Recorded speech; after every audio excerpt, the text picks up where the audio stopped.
नमस्कार साथियों, स्वागत है आपका ऑनलाइन स्टडी ग्रुप में। उत्तर प्रदेश लोक सेवा आयोग द्वारा पूर्व में आयोजित विभिन्न परीक्षाओं में इंडियन ज्योग्राफी से संबंधित जो प्रश्न पूछे गए हैं, उन प्रश्नों को विस्तृत व्याख्या के साथ कंप्लीट कराया जा रहा है। इस क्रम में आज की क्लास में जो सबसे पहला टॉपिक होगा वो है भारत के प्रमुख दर्रे यानी पासेज ऑफ इंडिया। प्रश्नों की श्रृंखला को प्रारंभ करने से पहले इस मूलभूत प्रश्न पर चर्चा होनी आवश्यक है कि दर्रा होता क्या है। तो याद रखेंगे, पर्वतीय क्षेत्रों में आवागमन के लिए जो प्राकृतिक रास्ते हैं इन्हीं को दर्रा कहा जाता है। अगर इनके निर्माण की बात करें तो इनका निर्माण प्राचीन नदियों के प्रवाह से, पर्वतों के कटाव से या भूकंप ज्वालामुखी क्रियाओं के कारण होता है। क्लियर है? आज का जो सबसे पहला प्रश्न है, पूछा जा रहा है कि निम्नलिखित में से कौन सा शहर खैबर दर्रे के सबसे निकटतम है। देखिए, यहां पर विकल्प में जो शहरों के नाम दिए गए हैं, इसमें पेशावर शहर जो है ये खैबर दर्रे के सबसे निकटतम है, इसलिए इस प्रश्न का सही जवाब होगा विकल्प बी, पेशावर। यानी जो पेशावर शहर है ये खैबर दर्रे के सबसे निकटतम है। अगर हम यहां पर खैबर दर्रे की बात कर लें तो जो खैबर दर्रा है ये हिंदुकुश के सफेद कोह श्रृंखला में है। क्लियर है? सबसे पहली बात कि खैबर दर्रा हिंदुकुश के सफेद कोह श्रृंखला में है और खैबर दर्रा अफगानिस्तान और पाकिस्तान को जोड़ता है। याद रखिएगा, खैबर दर्रे के सबसे निकटतम शहर कौन सा है? पेशावर। और भारतीय उपमहाद्वीप का प्रवेश द्वार भी कहा जाता है। क्लियर है? खैबर दर्रे को भारतीय उपमहाद्वीप का प्रवेश द्वार भी कहते हैं। इसका मतलब यह कि जो खैबर दर्रा है ये भारतीय उपमहाद्वीप को मध्य एशिया के बीच आवागमन के लिए सुगम बनाता है। क्लियर है?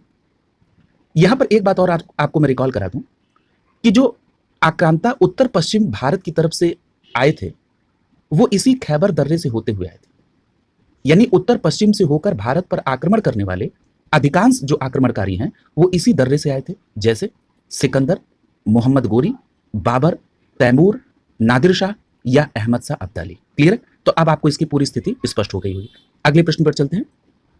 प्रश्न संख्या 268 में पूछा जा रहा है कि नाथुला दर्रा भारत के किस राज्य में स्थित है।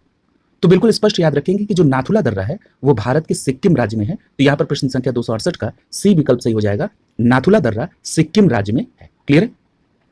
अब देखिए, नाथुला दर्रे के बारे में कुछ बेसिक बातें आप यहां पर समझ लीजिए। देखिए, एक बात तो स्पष्ट हो गई कि जो नाथुला दर्रा है ये नाथुला दर्रा सिक्किम राज्य में है। इसकी ऊंचाई 4310 मीटर है। याद रखिएगा, 1962 में जब भारत और चीन के बीच युद्ध हुआ उसके बाद नाथुला दर्रे को बंद कर दिया गया था और पुनः 2006 में इसे भारत और चीन के बीच व्यापार के लिए खोला गया था। क्लियर है? इसका मतलब यह हो गया कि नाथुला दर्रा सिक्किम को तिब्बत से जोड़ने वाला दर्रा है और यह दर्रा भारत और चीन के बीच व्यापारिक मार्ग है। क्लियर है?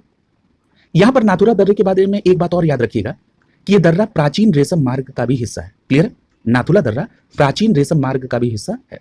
देखिए, सिक्किम का एक दर्रा है जिसको यहां पर कोरिलेट करने से चीजें और स्पष्ट होंगी। उस दर्रे का नाम है जेलेपला दर्रा। जेलेपला दर्रा भी सिक्किम राज्य में है। और याद रखिएगा, नाथुला, जेलेपला, दार्जिलिंग और चुंबी घाटी से होते हुए तिब्बत जाने का मार्ग है। क्लियर है?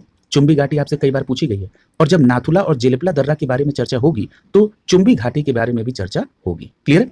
तो याद रखेंगे, नाथुला, जेलेपला, दार्जिलिंग और चुंबी घाटी से होकर तिब्बत जाने का मार्ग है। सिक्किम का एक दर्रा और बहुत फेमस है, उस दर्रे का नाम है डोंकिया दर्रा। क्या नाम है? डोंकिया दर्रा। इस डोंकिया दर्रे के पास चोलम झील है। क्लियर है? चोलम झील किस दर्रे के पास है? डोंकिया दर्रे के पास। क्लियर है? तो ये तीनों दर्रे याद रखेंगे, नाथुला, जेलेपला और डोंकिया, ये कहां पर है? सिक्किम राज्य में है। अगला प्रश्न देखिए, पूछा जा रहा है कि निम्नलिखित में से क्या सुमेलित नहीं है। नहीं वाले प्रश्नों को बहुत ध्यान से आप पढ़ेंगे। पहला लिखा है सिपकीला। देखिए, सिपकीला दर्रा जो है ये हिमाचल प्रदेश में, ये बात बिल्कुल सही है। दूसरा है लिपुलेख दर्रा। याद रखिएगा, जो लिपुलेख दर्रा है ये उत्तर प्रदेश में नहीं, ये कहां पर है? उत्तराखंड में। यानी ये सुमेलित नहीं है, इसलिए प्रश्न संख्या 269 का सही जवाब होगा विकल्प बी, लिपुलेख दर्रा उत्तर प्रदेश में नहीं, ये उत्तराखंड में है। क्लियर है? अगला लिखा है नाथुला। अभी नाथुला दर्रे के बारे में बात हुई है, सिक्किम राज्य में है, भारत और चीन के बीच व्यापारिक मार्ग है, सिक्किम को तिब्बत से जोड़ता है और ये प्राचीन रेशम मार्ग का भी हिस्सा है। अगला है जोजिला दर्रा। देखिए, जो जोजिला दर्रा है ये वर्तमान में लद्दाख में है। क्लियर है? ये जब प्रश्न पूछा गया होगा तो उस समय लद्दाख कश्मीर राज्य का ही हिस्सा था। अब कश्मीर और लद्दाख, जम्मू कश्मीर और लद्दाख दोनों यूनियन टेरिटरीज हो गई हैं, इसलिए जोजिला अब जब पूछा जाएगा तो आप बताएंगे लद्दाख। क्लियर है? तो यहां पर बी विकल्प आपका आंसर हो जाएगा। देखिए, नीचे दिया भी गया है सिपकीला दर्रा हिमाचल प्रदेश में। अब जैसे देखिए, सिपकीला दर्रा आपने हिमाचल प्रदेश पूछ लिया, कई बार इसको ये भी पूछ लिया जाता है कि किस श्रेणी में है। तो याद रखेंगे, हिमाचल प्रदेश के जास्कर श्रेणी में है सिपकीला दर्रा। किस श्रेणी में है? जास्कर में है। याद रखिएगा, ये जो सिपकीला दर्रा है ये दर्रा शिमला को तिब्बत से जोड़ता है। शिमला को तिब्बत से जोड़ने वाला कौन है? सिपकीला दर्रा। और भारत और चीन के बीच व्यापारिक मार्ग भी है। क्लियर है? और याद करिए जब मैं नदियों को एक्सप्लेन कर रहा था तो मैंने आपसे बताया था कि सतलज नदी इसी सिपकीला दर्रे से होकर भारत में प्रवेश करती है। क्लियर है? तो ये बातें आप सिपकीला दर्रे के बारे में याद रखेंगे। अगर बात कर ले लिपुलेख दर्रा की तो ये स्पष्ट हो गया कि ये उत्तराखंड राज्य में है। और ये भी याद रखिएगा कि उत्तराखंड के कुमायूं क्षेत्र में ये लिपुलेख दर्रा है, और यानी कुमायूं क्षेत्र को तिब्बत से जोड़ने का काम लिपुलेख दर्रा करता है। अभी हम लोग जब बात कर रहे थे किस दर्रे की, नाथुला दर्रा, जो कि कहां पर है, सिक्किम राज्य में। तो आपने देखा था कि 1962 के युद्ध के बाद 2006 में इसको पुनः खोला गया नाथुला दर्रे को। ठीक उसी प्रकार उत्तराखंड के कुमायूं क्षेत्र में स्थित जो लिपुलेख दर्रा है 1962 के युद्ध के बाद पहला व्यापारिक मार्ग था जो भारत और चीन के बीच, जिसे 1992 में खोला गया। क्लियर है? तो याद रखेंगे 1992 में सबसे पहले इसी लिपुलेख दर्रा को खोला गया था। याद रखेंगे लिपुलेख दर्रा कैलाश मानसरोवर की यात्रा के लिए भी प्रयोग में लाया जाता है। क्लियर है? तो ये सारी बातें आप याद रखेंगे। अब जैसे मान लीजिए लिपुलेख दर्रे को बताते समय मैंने आपसे ये कहा कि ये उत्तराखंड के कुमायूं क्षेत्र में है। याद रखिएगा उत्तराखंड के कुमायूं क्षेत्र में यानी कुमायूं श्रेणी में कुछ और दर्रे भी हैं, जरा उनको भी देख लीजिए। लिपुलेख दर्रे के अलावा माना दर्रा, नीति दर्रा, थांगला दर्रा, ये सभी उत्तराखंड के कुमायूं क्षेत्र में है। माना, नीति, लिपुलेख और थांगला दर्रा कहां पर है? उत्तराखंड के कुमायूं क्षेत्र में। अगर हम उत्तराखंड के कुछ और दर्रों की बात कर लें जो फेमस हैं, उसमें याद रखेंगे मुलिंगला, मणिरंग, पारंगला और थांगला। मुलिंगला, पारंगला, थांगला और मणिरंग, ये उत्तराखंड के कुछ और दर्रे हैं। क्लियर है? देखिए लिपुलेख दर्रा बहुत फेमस है, कई बार प्रश्न पूछा गया है। यहां पर उत्तराखंड में एक दर्रा नीति दर्रा जो है, इससे भी बहुत प्रश्न पूछा गया है। जैसे क्या पूछा जा सकता है? जैसे पूछा जाता है कि गढ़वाल को तिब्बत से जोड़ने वाला दर्रा कौन है, तो आप बोलेंगे नीति दर्रा। याद रखिएगा ये जो नीति दर्रा है इसको माणा, चिरबतियाला या डोरिंगला, ये इस नाम से भी संबोधित करते हैं। माणा, चिरबतिया या डुंगरी ला दर्रा के नाम से नीति दर्रे को जानते हैं। एक याद रखिएगा इसमें देवताल झील भी है। ठीक है? नीति दर्रे से संबंधित आप देवताल झील को भी याद रखेंगे, सरस्वती नदी यहीं से निकलती है। क्लियर है? याद रखिएगा नीति दर्रे की जब बात हो तो नंदा देवी जीव मंडल आरक्षित क्षेत्र को भी आप ध्यान में रखेंगे। क्लियर है? तो इस तरह से आपने उत्तराखंड के भी प्रमुख दर्रों को कवर कर लिया। अगला है नाथुला दर्रा, सिक्किम में।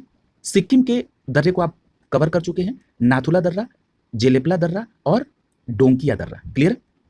और रही बात जोजिला दर्रे की, तो जोजिला दर्रा कहां पर मैंने आपको बताया, वर्तमान समय में लद्दाख में है जोजिला दर्रा। अगर श्रेणी की बात करें तो जोजिला दर्रा जास्कर श्रेणी में है। क्लियर? और याद रखिएगा इस तरह के भी प्रश्न पूछे जाते हैं कि श्रीनगर को कारगिल लेह मार्ग, जो श्रीनगर से कारगिल लेह मार्ग है वो किस दर्रे से होकर गुजरता है, तो याद रखेंगे जोजिला दर्रे से। क्लियर है? तो याद रखेंगे श्रीनगर से कारगिल लेह मार्ग इसी जोजिला दर्रे से होकर गुजरता है। क्लियर है? अगला देखिए प्रश्न संख्या 270 में पूछा जा रहा है कि निम्नलिखित में से कौन सा एक सही सुमेलित नहीं है। तो देखिए यहां पर पहला लिखा हुआ है चांगला दर्रा। याद रखिएगा ये जो चांगला दर्रा ये वर्तमान समय में लद्दाख में है। क्लियर है? दूसरा है रोहतांग दर्रा। रोहतांग दर्रे के बारे में याद रखेंगे, ये हिमाचल प्रदेश में, ये बिल्कुल सही है। अगला है बोमडिला दर्रा। बोमडिला दर्रा अरुणाचल प्रदेश में, ये भी सही है। अगला दर्रा लिखा है सेला दर्रा। देखिए जो सेला दर्रा ये उत्तराखंड में नहीं, ये भी अरुणाचल प्रदेश में। क्लियर है? तो इस प्रकार प्रश्न संख्या 270 का डी विकल्प जो है ये सुमेलित नहीं है। सेला दर्रा उत्तराखंड में नहीं बल्कि ये कहां पर है, अरुणाचल प्रदेश में है। क्लियर है? तो यहां पर डी विकल्प आपका आंसर हो जाएगा। अब देखिए ये बात तो स्पष्ट हो गई कि जो सेला दर्रा है ये अरुणाचल प्रदेश में है। अगर जिले की बात करें तो अरुणाचल प्रदेश के तवांग जिले में सेला दर्रा है। देखिए यहां पर अरुणाचल प्रदेश से संबंधित दो आपसे दर्रे पूछे गए, एक तो बोमडिला दर्रा पूछा गया अरुणाचल प्रदेश में और दूसरा सेला दर्रा पूछा गया। अब यहीं पर अरुणाचल प्रदेश के जितने भी प्रमुख दर्रे हैं जो परीक्षा के दृष्टिकोण से महत्वपूर्ण है उनको यहीं पर 360 डिग्री में कवर करते हैं, ताकि आपसे कभी भी अरुणाचल प्रदेश का कोई दर्रा पूछा जाए प्रमुख तो आपसे गलती ना हो। जैसे जो बोमडिला दर्रा है इसके बारे में एक बात और याद रखिएगा कि बोमडिला दर्रा अरुणाचल प्रदेश में है और इससे तवांग घाटी होकर तिब्बत के ल्हासा जाने का मार्ग है। तवांग घाटी होकर तिब्बत के ल्हासा जाने का मार्ग किस दर्रे से, बोमडिला दर्रे से। दूसरी बात ये जो सेला दर्रा है ये सेला दर्रा अरुणाचल प्रदेश के तवांग जिले में है। इसके अलावा एक दर्रा अरुणाचल प्रदेश में जिसका नाम है यांगदाप। क्या नाम है, यांगदाप दर्रा। देखिए जो यांगदाप दर्रा है ये इसी के निकट से ब्रह्मपुत्र नदी भारत में प्रवेश करती है। यांगदाप दर्रा जो कि अरुणाचल प्रदेश में है इसी के निकट से ब्रह्मपुत्र नदी भारत में प्रवेश करती है। और याद रखिएगा कि चीन के लिए मार्ग भी इसी यांगदाप दर्रे से है। क्लियर है? एक दर्रा बहुत फेमस है जिसका नाम है दीफू दर्रा। याद रखिएगा दीफू दर्रा जब भी पूछा जाए तो आप बताएंगे कि यह अरुणाचल प्रदेश में है और साथ ही साथ म्यांमार और चीन की सीमा पर है। क्लियर है? ये जो दीफू दर्रा है अरुणाचल प्रदेश का, ये म्यांमार और चीन की सीमा पर है। याद रखिएगा, म्यांमार के साथ जो व्यापार और परिवहन होता है, इसके लिए ये सदैव खुला रहता है। कौन से दर्रे के बारे में बात हो रही है? दीफू दर्रा। क्लियर है? इसी तरह एक दर्रा है जिसका नाम है पांगसाड। क्या नाम है? पांगसाड दर्रा। ये जो पांगसाड दर्रा है, ये भी म्यांमार की सीमा पर है। क्लियर है? बोमडिला दर्रा आप पढ़ ही चुके हैं। बुमला दर्रा, बुमला दर्रा के बारे में बात करें तो बुमला दर्रा जो है ये भी कहां पर है? अरुणाचल प्रदेश में है। तो ये सारे दर्रे जो प्रमुख है वो आप ध्यान में रखेंगे। अगला देखते हैं। अगला जो दर्रा दिया गया है ये रोहतांग दर्रा, हिमाचल प्रदेश, आप विस्तृत में पढ़ चुके हैं। यहां एक बात और याद रखिएगा कि जो रोहतांग दर्रा हिमाचल प्रदेश में, ये पीर पंजाल श्रेणी पर स्थित है। याद रखेंगे, हिमाचल प्रदेश के पीर पंजाल श्रेणी पर रोहतांग दर्रा है। और यहां पर लिखा है चांगला दर्रा। याद रखिएगा, ये चांगला दर्रा जो है ये कहां पर है? लद्दाख में है। क्लियर है? तो लद्दाख में आपने जोजिला दर्रा देखा था जो कि जास्कर श्रेणी पर था, और लद्दाख में याद रखेंगे चांगला दर्रा भी है। क्लियर है? चांगला दर्रा कहां पे? लद्दाख में। और एक बात और याद रखिएगा, वाहनों के आवागमन के मामले में खारदुंगला जो कि लद्दाख में, इसके बाद दूसरा सर्वोच्च सड़क मार्ग है ये। क्लियर है? तो ये भी याद रखेंगे आप। अगला देखिए, अगला है प्रश्न संख्या 271, और यहां पर आपको सूची को सुमेलित करना है। एक तरफ दर्रे के नाम है और दूसरी तरफ राज्यों के नाम है। पहला दर्रा लिखा है बुमला। देखिए, जो बुमला दर्रा है, मैंने अभी आपको कोरिलेट किया था कि बुमला दर्रा कहां पर है? अरुणाचल प्रदेश में। ठीक है? तो यहां पर एक और पहले के साथ। दूसरा लिखा है जेलेपला दर्रा। जेलेपला दर्रा के बारे में भी चर्चा हो चुकी है। 3 दर्रे मैंने बताए थे, जेलेपला, नाथुला और डोंकिया। ये कहां पर है? सिक्किम में। तो आप जेलेपला को किससे कोरिलेट करेंगे? सिक्किम से, यानी बी को तीसरे के साथ। मुलिंगला दर्रा, देखिए जो मुलिंगला दर्रा है ये कहां पर स्थित है? तो ये उत्तराखंड में। मुलिंगला दर्रा कहां पर है? उत्तराखंड। उत्तराखंड के भी मैंने प्रमुख दर्रों को बता दिया आपको। मैंने आपसे कहा था कि उत्तराखंड में लिपुलेख दर्रा, माना दर्रा, नीति दर्रा, लिपुलेख दर्रा, थांगला दर्रा, ठीक है, पारंगला दर्रा, मुलिंगला दर्रा, मणिरंग दर्रा। क्लियर है? ये सारे प्रमुख दर्रे हैं, बिल्कुल आपको याद होने चाहिए। क्लियर है? तो सी को आप सुमिलित कर दीजिए किससे? चौथे के साथ। और सिपकीला दर्रा, सिपकीला दर्रे को मैंने बताया था कि हिमाचल प्रदेश के जास्कर श्रेणी में। क्लियर है? और सतलज नदी इसी दर्रे से होकर भारत में आती है, और सिपकीला दर्रा शिमला को तिब्बत से जोड़ने का काम करता है। क्लियर है? इट मीन्स कि भारत और चीन के बीच व्यापारिक मार्ग के तौर पर भी सिपकीला दर्रे का प्रयोग होता है। यानी सिपकीला दर्रे को आप हिमाचल प्रदेश से कोरिलेट करेंगे तो आपका जो कूट बनेगा वो बनेगा 1 3 4 2 का। यानी प्रश्न संख्या 271 का बी विकल्प आपका आंसर हो जाएगा। क्लियर है? जितने भी नेसेसरी फैक्ट्स हैं वो सभी फैक्ट्स को रिलेट करते हुए प्रश्नों पर चर्चा की जा रही है। तो यहां पर आपने देख लिया कि बुमला दर्रा कहां पर? अरुणाचल प्रदेश में। और अरुणाचल प्रदेश के सभी प्रमुख दर्रे आप देख चुके हैं। कौन कौन से हैं? एक तो बुमला दर्रा हो गया, सेला दर्रा हो गया, यांगडाफ दर्रा, दीफू दर्रा, पांगसाड दर्रा, बोमडिला दर्रा। क्लियर है? तो ये सभी आप देख चुके हैं। जेलेपला दर्रा सिक्किम में है। सिक्किम के भी तीनों दर्रे आप देख चुके हैं, नाथुला दर्रा, जेलेपला दर्रा और डोंकिया दर्रा। उत्तराखंड में भी आपने पूरा देख लिया है, मुलिंग दर्रा। क्लियर है? इसके अलावा अभी हमने पूरी चर्चा की है। सिपकीला दर्रे के बारे में बात करें तो ये हिमाचल प्रदेश के जास्कर श्रेणी पर स्थित है। क्लियर? तो इस तरह से आप होलिस्टिक अप्रोच के साथ प्रश्नों को कवर करेंगे। अगला है प्रश्न संख्या 272, और पूछा जा रहा है कि निम्नलिखित में से कौन सा सही सुमेलित नहीं है। पहला लिखा लिपुलेख दर्रा। अब आपको तुरंत क्लियर हो गया कि माना, नीति, लिपुलेख और थांगला दर्रा ये तीनों उत्तराखंड के कुमायूं क्षेत्र में है। चारों, माना, नीति, लिपुलेख और थांगला, ये चारों उत्तराखंड के कुमायूं में है। और इसके अलावा आपने देखा था उत्तराखंड में मुलिंगला दर्रा, थांगला दर्रा, पारंगला और मणिरंग है। क्लियर है? अगला है नाथुला दर्रा। देखिए, नाथुला दर्रे के बारे में बात करें तो आप ये जानते हैं कि नाथुला दर्रा सिक्किम को तिब्बत से जोड़ता है, और ये दर्रा प्राचीन रेशम मार्ग का भी हिस्सा है। क्लियर है? तो नाथुला दर्रा यहाँ पर किससे कोरिलेट है? अरुणाचल प्रदेश से। इसका मतलब है कि ये सही सुमेलित नहीं है। नाथुला दर्रा किससे कोरिलेट होना चाहिए? सिक्किम राज्य से। क्लियर है? रोहतांग दर्रे की बात करें तो रोहतांग दर्रा कहां पर है? रोहतांग दर्रा हिमाचल प्रदेश में है। ये बात बिल्कुल सही है। रोहतांग दर्रा हिमाचल प्रदेश के पीर पंजाल श्रेणी में स्थित है। क्लियर है? बात करें अगर पालघाट दर्रे की तो याद रखिएगा ये बात सही है कि पालघाट दर्रा कहां पर है? केरल में है। तो यहां पर प्रश्न संख्या 272 का आपका बी विकल्प सही हो जाएगा कि जो नाथुला दर्रा है ये कहां पर है? सिक्किम राज्य में है। क्लियर है? देखिए, सारे दर्रों पर बात हो चुकी है। रोहतांग दर्रा भी मैंने आपको बता दिया कि हिमाचल प्रदेश के पीर पंजाल श्रेणी में है। बात यहां पर नहीं आ रही है पालघाट दर्रे की, यानी केरल से रिलेटेड दर्रा है पालघाट दर्रा। यहां पर एक बात आप स्पष्ट रूप से ध्यान में रखेंगे कि जो पालघाट दर्रा है ये दर्रा केरल में है, और महत्वपूर्ण बात यह है कि जो नीलगिरी और अन्नामलाई पहाड़ी है इसी के मध्य में है। क्लियर है? तो याद रखेंगे पालघाट दर्रा नीलगिरी और अन्नामलाई पहाड़ी के मध्य में है। और दूसरी बात कि जो पालघाट दर्रा है इसी से होकर कालीकट, त्रिचूर से कोयम्बटूर इंडोर रेल और सड़क मार्ग जाती है। कालीकट, त्रिचूर से कोयम्बटूर इंडोर तक जो रेल और सड़क मार्ग है वो इसी पालघाट दर्रे से होकर जाती है। देखिए, केरल का एक और दर्रा बहुत पूछा जाता है, उसका नाम है सेनकोट्टा दर्रा। केरल का सेनकोट्टा दर्रा भी आप याद रखिएगा। ये जो केरल का सेनकोट्टा दर्रा है, ये केरल की इलायची पहाड़ी पर है। और याद रखिएगा, ये जो सेनकोट्टा दर्रा है, ये केरल और तमिलनाडु को जोड़ता है। क्लियर है? ये प्रमुख बातें आप ध्यान में रखेंगे। अगले प्रश्न की तरफ चलें, प्रश्न संख्या 273। अब देखिए, इसमें पूछा जा रहा है कि निम्नलिखित पर्वतीय दर्रों में पश्चिम से पूर्व का क्रम क्या है। अगर आपको इन दर्रों की अवस्थिति पता है तो ये प्रश्न आपके लिए बहुत आसान है। जैसे सिपकीला दर्रा है, आपको ये बात स्पष्ट है कि सिपकीला दर्रा कहाँ पर है? हिमाचल प्रदेश में। नाथुला दर्रा कहाँ पर है? तो नाथुला दर्रा सिक्किम में है। बोमडिला दर्रा कहाँ पर है? तो बोमडिला दर्रा अरुणाचल प्रदेश में है। और लिपुलेख दर्रा कहाँ पर है? उत्तराखंड में। आपको चलना है पश्चिम से पूर्व की तरफ, यानी गुजरात से चलेंगे अरुणाचल प्रदेश की तरफ। क्लियर है? सबसे पहले कौन सा दर्रा आएगा? तो सबसे पहले आपको पश्चिम से अगर आप पूर्व की तरफ चलेंगे तो सिपकीला दर्रा हिमाचल प्रदेश। क्लियर है? तो इसको बनाते हुए चलिए, पहला हो गया सिपकीला दर्रा। उसके बाद उसके पूर्व में आप उत्तराखंड में आइए, जहां पर लिपुलेख दर्रा है, ये तो ये चौथा हो गया। क्लियर है?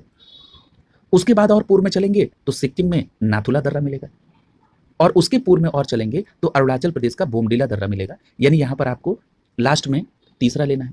इसको ऐसे भी आपको रिलेट करके देख सकते हैं, जैसे मैंने आपसे स्पष्ट कर दिया था कि पश्चिम से पूर्व का मतलब है कि आपको गुजरात से लेकर अरुणाचल प्रदेश की तरफ यात्रा करनी है। तो आप पहले ये देख चुके थे कि बोमडिला दर्रा कहाँ पर है? अरुणाचल प्रदेश में। तो आपको ऐसे विकल्प की तरफ जाना था जिसमें जो तीसरा पॉइंट है ये सबसे लास्ट में हो। तो तीसरा, क्योंकि ये अरुणाचल प्रदेश में सबसे पूर्व में है, तो तीसरा जो है सबसे लास्ट में केवल एक विकल्प में है, विकल्प सी में। इस तरह से भी आप समय बचाते हुए अपने प्रश्न को कर सकते हैं। क्लियर है? तो आपका सीधा जवाब क्या हो जाता है? विकल्प सी हो जाता है। केवल एक दर्रा आप देखते हैं, बोमडिला दर्रा अरुणाचल प्रदेश में, ये सबसे पूर्व में है, तो सबसे लास्ट में होना चाहिए। तो यहाँ पर आपका सी विकल्प सही हो जाएगा। क्लियर है? अगला देखिए, ये यहाँ पर एक्सप्लेनेशन में दिया है कि सिपकीला दर्रा हिमाचल प्रदेश, लिपुलेख दर्रा उत्तराखंड, नाथुला दर्रा सिक्किम में, और बोमडिला दर्रा कहाँ पर है? अरुणाचल प्रदेश में। क्लियर है? अगला देखिए, प्रश्न संख्या 274। पूछा जा रहा है कि भारत की सीमा पर स्थित निम्नलिखित दर्रों का पूरब से पश्चिम की तरफ क्रम बताइए। अब देखिए, सेम वही प्रश्न है, बस वहां पर पश्चिम से पूर्व का क्रम पूछा था और यहां पर पूर्व से पश्चिम का क्रम पूछा है। क्लियर है? अब देखिए, पूर्व से अगर पश्चिम का क्रम पूछा है और आपके विकल्प में बोमडिला दर्रा दिया गया, यानी ये कहां पर है? अरुणाचल प्रदेश में। एक बात तो बिल्कुल स्पष्ट हो गई कि जो बोमडिला दर्रा ये सबसे पहले होना चाहिए। स्पष्ट है ना? क्योंकि हमको पूर्व से पश्चिम की तरफ चलना है। तो आप देखिए कि किस विकल्प में बोमडिला दर्रा सबसे पहले है। तो आपने देख लिया कि केवल एक ऑप्शन ऐसा है जहां पर बोमडिला दर्रा सबसे पहले है और वो सबसे पूर्व में है, और हमको पूर्व से पश्चिम चलना है। सीधे विकल्प ए मारकर आप आगे बढ़ जाएंगे, क्योंकि बोमडिला दर्रा हमारा अरुणाचल प्रदेश में है, नाथुला दर्रा आप पढ़ चुके हैं सिक्किम में है, लिपुलेख दर्रा उत्तराखंड में है, और सिपकीला दर्रा कहाँ पर है? हिमाचल प्रदेश में। क्लियर है? बिल्कुल, फिर किसी बात की चर्चा ही नहीं करनी। अगला देखिए, यहाँ पर ए विकल्प आपका आंसर हो जाएगा। अगला है प्रश्न संख्या 275। प्रश्न संख्या 275 में पूछा जा रहा है कि इनमें से कौन सा दर्रा पश्चिम घाट पर्वत श्रृंखला में नहीं है। तो देखिए, यहाँ पर दो दर्रे ऐसे जिस पर आज ही की क्लास में चर्चा हो चुकी है। क्लियर है? और दो दर्रे जो और बाकी हैं उनको भी अभी कवर कर लेंगे। खैबर दर्रा आप पढ़ चुके हैं। सबसे पहला प्रश्न था कि कौन सा शहर ऐसा है जो खैबर दर्रे के पास है, तो आपने कहा था पेशावर दर्रा है। फिर आपने ये भी बताया कि जो खैबर दर्रा है ये अफगानिस्तान को पाकिस्तान से जोड़ता है। फिर आपने ये भी कहा था कि जो खैबर दर्रा है ये हिंदुकुश के सफेद कोस्ट श्रृंखला में स्थित है। क्लियर है? और ये जो खैबर दर्रा, इसके बारे में आपने कहा था कि ये भारतीय उपमहाद्वीप का प्रवेश द्वार है। क्लियर? और जितने भी उत्तर पश्चिम के रास्ते भारत में आने वाले आक्रमणकारी थे, अधिकांश आक्रमणकारी इसी दर्रे से होकर आए थे। इट मीन्स ये जो खैबर दर्रा है यही दर्रा पश्चिम घाट श्रृंखला में नहीं होगा। क्यों? क्योंकि ये हिंदुकुश के सफेद कोस्ट श्रृंखला में है। और पश्चिम घाट के बारे में डिटेल चर्चा हो चुकी है कि ये गुजरात से लेकर तमिलनाडु के कन्याकुमारी तक है। क्लियर? तो यहां पर यह बात तो स्पष्ट हो गई अभी तक की जानकारी के अनुसार कि खैबर दर्रा पश्चिम घाट श्रृंखला में नहीं है। क्लियर? देखिए, इसीलिए मैं कहता हूं कि जब किसी भी टॉपिक को आप एक 360 डिग्री में होलिस्टिक अप्रोच के साथ कवर करते हैं तो निश्चित रूप से वो आगामी प्रश्नों को करने में आपकी मदद करेगा, इसमें कोई डाउट नहीं है। और इसीलिए ऑनलाइन स्टडी ग्रुप का ये प्रयास रहता है। ये निश्चित रूप से ये मैं भी मानता हूं कि जो ये आपको क्लासेस है वो और जल्दी जल्दी मिलनी चाहिए, लेकिन इसमें थोड़ा सा विलंब अपने व्यक्तिगत समय के अभाव में भी। और दूसरी बात यह है कि मेरा ये मानना है कि जल्दी देने के चक्कर में ऐसा ना हो कि चीज़ों से कॉम्प्रोमाइज़ किया जाए, और ये मेरी आदत नहीं है। इसलिए जो भी चीज़ें होंगी वो विस्तार में होंगी, और निश्चित रूप से ये पूरा प्रयास है कि समयबद्ध तरीके से सारे पार्ट को टच कर दिया जाए, सभी विषय को इसी तरह विस्तार से चर्चा करते हुए कंप्लीट कराया जाए। ये पूरा प्रयास है। तो मैं बात कर रहा था कि पालघाट दर्रे की भी बात हो चुकी है कि पालघाट दर्रा कहाँ पर है। तो आपने कहा था कि पालघाट दर्रा केरल में है और ये नीलगिरी और अन्नामलाई पहाड़ी के मध्य में है, यानी ये भी कहाँ पर? पश्चिमी घाट में। यहाँ पर विकल्प ए में लिखा है थाल घाट दर्रा।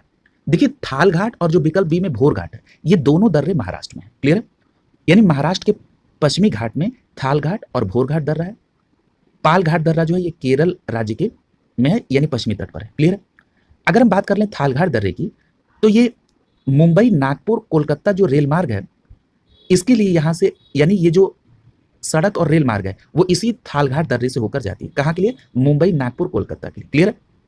दूसरी बात, विकल्प बी में जो भोरघाट दर्रा है ये महाराष्ट्र के पश्चिमी घाट में तो है, ये तो सही है, लेकिन एक प्रश्न पूछा जाता है कि मुंबई पुणे को जो सड़क रेल मार्ग जोड़ता है वो किस दर्रे से होकर? तो याद रखेंगे, अगर मुंबई पुणे की बात होगी तो सीधे आप भोरघाट दर्रे को टिक करेंगे। क्लियर है? ये भी बात ध्यान रखेंगे। अच्छा, अब देखिए महाराष्ट्र के ये दोनों दर्रे आ गए जो पश्चिमी घाट से हैं। एक दर्रा और आप कोरिलेट कर लीजिए, अंबा घाट दर्रा। देखिए जो अंबा घाट दर्रा है ये भी महाराष्ट्र राज्य के पश्चिमी तट पर है, यानी जो पश्चिमी घाट है उसी पर है और ये महाराष्ट्र राज्य में है। यहां पर एक याद रखिएगा, जो अंबा घाट दर्रा है ये रत्नागिरी को कोल्हापुर से जोड़ता है। क्लियर है? याद रखेंगे, ये जो अंबा घाट दर्रा का इलाका है ये पैराग्लाइडिंग के लिए बहुत फेमस है। क्लियर है? तो अगर आपको पैराग्लाइडिंग करना हो और आउटिंग करना हो तो आप इस जगह को चुन सकते हैं। तो आपने महाराष्ट्र में पश्चिमी घाट से जो दर्रे हैं उसमें आपने थालघाट देखा, भोरघाट देखा और अंबा घाट दर्रा देखा। क्लियर है? तो इस तरह से ये पूरा प्रश्न जो है कवर होता है। तो यहाँ पर सी विकल्प आपका सही हो जाएगा। जो खैबर दर्रा है ये कहाँ पर है? ये पश्चिमी घाट में नहीं है। ये जो खैबर दर्रा है ये कहाँ पर है? पख्तूनवा प्रांत में। क्लियर है? और जो थालघाट भोरघाट है ये कहाँ पर है? महाराष्ट्र में। एक दर्रा महाराष्ट्र का और याद रखना है, अंबा घाट दर्रा। और जो पाल घाट दर्रा है ये केरल में है, और पाल घाट के दर्रे के साथ एक दर्रा और याद रखना है, सेनकोट्टा दर्रा। देखिए जो सेनकोट्टा दर्रा है ये केरल की इलायची पहाड़ियां पर है। क्लियर है? और केरल और तमिलनाडु को जोड़ने का काम करता है सेनकोट्टा दर्रा। क्लियर है? तो इसको भी आप ध्यान में रखिएगा। अगले प्रश्न की तरफ चलते हैं। अगला है यहाँ पर प्रश्न संख्या 276 और सूची को सुमेलित करना। एक तरफ दर्रे के नाम है और दूसरी तरफ राज्य या केंद्र शासित प्रदेश के नाम है। पहला दर्रा लिखा हुआ माना दर्रा। स्पष्ट रूप से आप जानते हैं कि जो माना दर्रा है ये कहां पर है? तो ये उत्तराखंड में है। क्लियर? माना दर्रा कहां? उत्तराखंड में। तो आप ए को चौथे के साथ। नाथुला दर्रे की बात हो तो सिक्किम में है। नाथुला दर्रे को आप कवर कर चुके हैं कि नाथुला दर्रा कहां पर है? सिक्किम में, यानी आप बी को पहले के साथ कोरिलेट करेंगे। जोजिला दर्रे की बात करें तो जोजिला दर्रा कहां पर है? लद्दाख में अब है, यानी ये आपका दूसरा, यानी जम्मू कश्मीर में, अब ये लद्दाख में हो गया। सिपकीला दर्रे के बारे में बात करें तो ये कहां पर है? हिमाचल प्रदेश में। तो ये आप तीसरे से सुमेलित करेंगे तो जो आपका सही कूट बन रहा है वो क्या बन रहा है? 4 1 2 3 का सही कूट बन रहा है। और 4 1 2 3 के आधार पर आपका जो सही जवाब होगा वो विकल्प सी होगा, 4 1 2 3 के आधार पर। क्लियर है? यानी यहां पर माना दर्रा उत्तराखंड में है और माना, नीति लिपुलेख और थांगला ये चारों जो है उत्तराखंड के कुमायूं क्षेत्र में है। नाथुला दर्रा आप जानते हैं सिक्किम में है, जो कि सिक्किम को तिब्बत से जोड़ता है और प्राचीन रेशम मार्ग का हिस्सा भी है। जोजिला दर्रा आप जान चुके हैं कि जोजिला दर्रा लद्दाख में है, और जोजिला दर्रे के बारे में आपने ये भी देखा था कि जोजिला दर्रा लद्दाख के जास्कर श्रेणी में है और श्रीनगर से कारगिल लेह मार्ग यहाँ से गुजरता है। और अगला है सिपकीला दर्रा, और सिपकीला दर्रा कहाँ पर है? हिमाचल प्रदेश में। और अगर मैं ये पूछूं कि सिपकीला दर्रा किस श्रेणी पर, तो याद रखेंगे हिमाचल प्रदेश के जास्कर श्रेणी में सिपकीला दर्रा है, और स से सिपकीला और स से शिमला को तिब्बत से जोड़ता है। क्लियर है? और सतलज नदी इसी सिपकीला दर्रे से होकर भारत में प्रवेश करती है। क्लियर? तो ये बातें आप बिल्कुल स्पष्ट तौर पर याद रखेंगे। इसी तरह प्रश्नों को आपको रिलेट करते हुए चलेंगे। अगला है प्रश्न संख्या 277। यहां पर भी आपको एक तरफ दर्रे के नाम दिए गए, दूसरी तरफ राज्यों के नाम है, सुमेलित करना है। यहां पर विकल्प ए में लिखा है बनिहाल दर्रा। देखिए जो बनिहाल दर्रा है ये जम्मू कश्मीर में है। ठीक है? तो आप बी को एक के साथ सुमेलित करेंगे। बी विकल्प में लिखा है रोहतांग दर्रा। रोहतांग दर्रा कहां पर है? हिमाचल प्रदेश में, आप पढ़ चुके हैं, तो यहां पर आप बी को सुमेलित करेंगे तीसरे के साथ। सी विकल्प में लिखा है नाथुला, तो नाथुला दर्रा कहां पर है? सिक्किम में, ये भी आप पढ़ चुके हैं, दूसरे के साथ कोरिलेट करेंगे। अगला है बोमडिला। बोमडिला कहां पर? अरुणाचल प्रदेश में, और आप डी को सुमेलित करेंगे चौथे के साथ। तो आप ये देख रहे हैं कि आपने ज्यादातर दर्रे कवर कर लिए हैं, और यहां पर आपका जो सीक्वेंस बन रहा है वो बन रहा है 1 3 2 4 का। 1 3 2 4 और 1 3 2 4 के आधार पर यहां पर बी विकल्प आपका सही हो जाएगा। 1 3 2 4 के आधार पर इस प्रश्न में बी विकल्प आपका आंसर होगा। देखिए ये प्रश्न कितने बार रिपीट किया गया है। तो जो बनिहाल दर्रा है ये आप जान चुके हैं, ये कहां पर है? जम्मू कश्मीर में। एक बात और याद रखिएगा कि जो बनिहाल दर्रा है ये जम्मू कश्मीर के पीर पंजाल श्रेणी में है। क्लियर है? ये जो बनिहाल दर्रा ये कहां पर है? जम्मू कश्मीर के पीर पंजाल श्रेणी में है। और दूसरी बात, बनिहाल दर्रे के बारे में एक बात और आपको ध्यान रखना है कि जो बनिहाल दर्रा है ये जम्मू कश्मीर को से श्रीनगर के जाने वाले मार्ग यहां से गुजरते हैं, यानी जम्मू से श्रीनगर जाने का मार्ग इसी बनिहाल दर्रे से गुजरता है, और जवाहर सुरंग भी इसी पर स्थित है। किस पे? बनिहाल दर्रे पे। क्लियर है? अगर हम बात कर लें जम्मू कश्मीर के जो दर्रे हैं उसमें देखिए आपने बनिहाल दर्रा देख लिया, एक है पीर पंजाल दर्रा। ठीक है? तो पीर पंजाल दर्रा कहां पर है? वो भी जम्मू कश्मीर में, और एक है बुर्जिल दर्रा। ये जम्मू कश्मीर के बारे में ये तीनों दर्रे आप ध्यान में रखेंगे, पीर पंजाल, बनिहाल दर्रा और बुर्जिल दर्रा। याद रखिएगा ये जो पीर पंजाल दर्रा मैं बता रहा हूं इससे कुलगांव से कोठी जाने का मार्ग है। अगर आपसे पूछा जाए कि कुलगांव से कोठी जाने का मार्ग किस दर्रे से होकर, तो आपका जवाब होगा जम्मू कश्मीर के पीर पंजाल दर्रे से। और बनिहाल दर्रे के बारे में हमने आपको बता दिया कि बनिहाल दर्रा ये जम्मू कश्मीर के पीर पंजाल श्रेणी में है और जम्मू से श्रीनगर जाने का मार्ग गुजरता है और इसी बनिहाल दर्रे में जवाहर सुरंग है। जो मैं बात कर रहा हूँ बुर्जिल दर्रे की, जो बुर्जिल दर्रा है वो कश्मीर और मध्य एशिया के बीच आवागमन का ये पारंपरिक मार्ग है। कौन? बुर्जिल दर्रा। और ये श्रीनगर को गिलगिट से जोड़ता है। श्रीनगर को गिलगिट से कौन? बुर्जिल दर्रा जोड़ता है, जो कि जम्मू कश्मीर केंद्र शासित प्रदेश में है। क्लियर हो गया? लद्दाख की हमने पहले ही चर्चा कर ली है, बगल में ही है केंद्र शासित प्रदेश। मैंने लद्दाख में आपको क्या क्या करेक्ट कराया था? एक जोजिला दर्रा, खारदुंगला दर्रा, चांगला दर्रा, लुंग लाचा दर्रा और काराकोरम। क्लियर है? देखिए, लुंग लाचा दर्रे के संदर्भ में एक फैक्ट पूछा जाता है कि लेह को मनाली से कौन जोड़ता है। तो याद रखिएगा, जब भी प्रश्न पूछा जाएगा कि लेह को मनाली से जोड़ने वाला दर्रा, तो सीधा आपका जवाब होगा लुंग लाचा दर्रा। क्लियर है? और जो मैंने आपसे काराकोरम बोला है, ये भारत का सबसे ऊंचा दर्रा है। इसकी ऊंचाई की बात कर लें तो 5,664 मीटर है। और याद रखिएगा कि चीन को जाने के लिए यहाँ पर भी सड़क मार्ग भी बनाई गई है। क्लियर है? तो याद रखेंगे, लद्दाख पूछा जाए तो काराकोरम, जोजिला, खारदुंगला, चांगला और लुंगलाचा दर्रा। क्लियर? अगला है रोहतांग दर्रा। देखिए, आप ये पढ़ चुके हैं कि रोहतांग दर्रा हिमाचल प्रदेश के पीर पंजाल श्रेणी में है। क्लियर है? यहाँ पर एक बात और याद रखिएगा कि रोहतांग दर्रे के अलावा हिमाचल प्रदेश में आपने सिपकीला दर्रा पढ़ा है। सिपकीला दर्रा बताते समय मैंने आपको बताया था कि सिपकीला दर्रा हिमाचल प्रदेश के जास्कर श्रेणी में है और सिपकीला दर्रा जो है ये शिमला को तिब्बत से जोड़ता है। क्लियर है? देखिए, एक दर्रा और बहुत फेमस है जिसका नाम है देवसा दर्रा। याद रखिएगा, ये जो देवसा दर्रा है ये हिमाचल प्रदेश में है और ये कुल्लू को स्पीति से जोड़ता है। याद रखेंगे, कुल्लू को स्पीति से जोड़ने वाला दर्रा कौन सा है? हिमाचल प्रदेश का देवसा दर्रा। एक दर्रा और बहुत फेमस है हिमाचल प्रदेश का जिसका नाम है बाड़ा लाचा दर्रा। देखिए, जो बाड़ा लाचा दर्रा हिमाचल प्रदेश के जास्कर श्रेणी पर है। क्लियर है? और बड़ा लाचा दर्रा जो है लेह और मंडी इसके द्वारा जोड़ते हैं। लेह और मंडी किस दर्रे के द्वारा? तो बाड़ा लाचा दर्रा, जो कि हिमाचल प्रदेश के जास्कर पहाड़ी पर है। क्लियर है? तो ये सभी दर्रे हिमाचल प्रदेश के हैं जो आपको ध्यान में रखने। एक दर्रा और कोरिलेट कीजिए जिसका नाम है यांगजी दर्रा। यांगजी दर्रा भी आए तो आप कोरिलेट करेंगे किससे? हिमाचल प्रदेश से। क्लियर है? अगला है नाथुला दर्रा। ये कहां पर है? सिक्किम में। सिक्किम के 3 दर्रे हमने आपको बताए थे, एक नाथुला दर्रा, दूसरा जेलेपला दर्रा और तीसरा डोंकिया दर्रा। क्लियर है? अगला है बोमडिला दर्रा और यह है अरुणाचल प्रदेश में। अरुणाचल प्रदेश के जितने भी प्रमुख दर्रे हैं वो मैंने आपको कोरिलेट करा दिए। क्लियर है? यहां पर अगर कुछ और दर्रे मैं बता दूं, जैसे एक दर्रा बहुत पूछा जाता है तुजू दर्रा। याद रखिएगा, ये जो तुजू दर्रा है ये मणिपुर में। क्लियर है? और इम्फाल से तामू और म्यांमार जाने का रास्ता इसी तुजू दर्रे के द्वारा होता है। क्लियर है? तो तुजू दर्रा कहां पर? मणिपुर में। इसी तरह से अगर हम राजस्थान में बात करें तो एक दर्रा बहुत फेमस है, उसका नाम है गोरान घाट। गोरान घाट दर्रा। क्लियर है? अब देखिए, घाट से रिलेटेड दर्रे आपने देखे हैं, जैसे पाल घाट दर्रा केरल में, थाल घाट दर्रा महाराष्ट्र में, भोर घाट दर्रा महाराष्ट्र में, अंबा घाट दर्रा महाराष्ट्र में। लेकिन अगर गोरान घाट आ जाए तो आप राजस्थान बताएंगे। क्लियर है? और याद रखिएगा, ये जो गोरान घाट है ये गुरु शिखर को माउंट आबू से अलग करता है। गुरु शिखर को, जो अरावली पहाड़ी पर है, गुरु शिखर को किससे अलग करता है? माउंट आबू से। क्या नाम है उस दर्रे का? गोरान घाट दर्रा, जो कि राजस्थान से संबंधित है। और राजस्थान की बात हो गई तो पड़ोसी मध्य प्रदेश को भी बात करें तो मध्य प्रदेश में याद रखिएगा, मध्य प्रदेश में 2 दर्रे आपको ध्यान में रखने हैं। एक है बुरहानपुर दर्रा और दूसरा असीरगढ़। क्लियर है? याद रखिएगा, ये जो बुरहानपुर दर्रा है ये मध्य प्रदेश में सतपुड़ा पहाड़ी की संकीर्ण मार्ग है। अगर पूछा जाए सतपुड़ा पहाड़ी की संकीर्ण मार्ग है तो बुरहानपुर मध्य प्रदेश। और असीरगढ़ जो है ये सतपुड़ा पर्वतमाला में है। और दूसरी बात एक और याद रखिएगा असीरगढ़ के बारे में कि उत्तर भारत को दक्कन पठार से जोड़ता है। कौन? असीरगढ़। क्लियर है? और ये भी याद रखिएगा, ये इसीलिए इसको दक्कानी दरवाजा भी कहा जाता है। ठीक है? दक्कानी डोरवे कहें या दक्कानी दरवाजा। ठीक है? तो ये ध्यान रखेंगे किसको कहा जाता है? असीरगढ़ दर्रे को, जो कहां से संबंधित है? मध्य प्रदेश से। क्लियर है? तो ये कुछ प्रमुख दर्रे थे और राज्यों की भी, जो मैंने आपको यहाँ पर कोरिलेट किए। और इस प्रकार ये टॉपिक कंप्लीट हो रहा है। अगला टॉपिक है मानसून एवं वर्षा।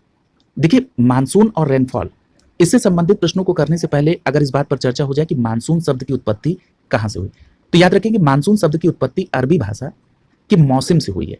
MAUSIM, मौसम से हुई है। इसका अर्थ होता है मौसम यानी ऋतु। क्लियर है? यानी मानसून का जो संबंध है वो मौसमी हवाओं में परिवर्तन से। क्लियर है?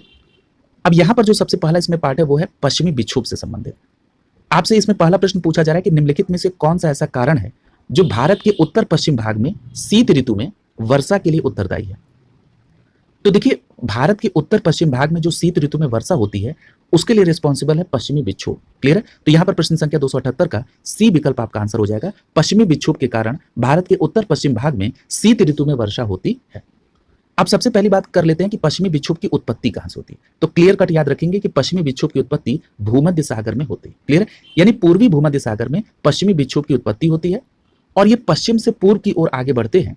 इसमें वो पश्चिमी एशिया, ईरान, अफगानिस्तान और पाकिस्तान को पार करके भारत के उत्तर पश्चिम भागों में पहुंचते हैं। क्लियर है, यहां पर एक बात और याद रखिएगा, ये जो पश्चिमी विक्षोभ का प्रवाह है पश्चिम से पूर्व की ओर, इसमें एक बात और आप देख रहे हैं कि ये आर्द्रता कहां से ग्रहण करते हैं। तो ये उत्तर में कैस्पियन सागर से और दक्षिण में ईरान की खाड़ी यानी फारस की खाड़ी से ये आर्द्रता ग्रहण करते हैं। तो ये जो पश्चिमी विक्षोभ आर्द्रता कहां से ग्रहण करते हैं, उत्तर में कैस्पियन सागर और दक्षिण में फारस की खाड़ी यानी ईरान की खाड़ी से ग्रहण करते हैं।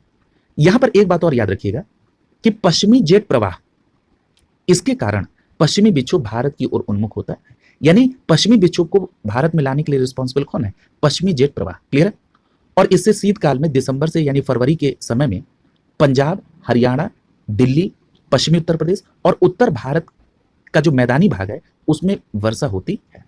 और याद रखिएगा ये जो वर्षा होती है ये रबी फसल के लिए लाभदायक होती है। किसके लिए, रबी फसल के लिए।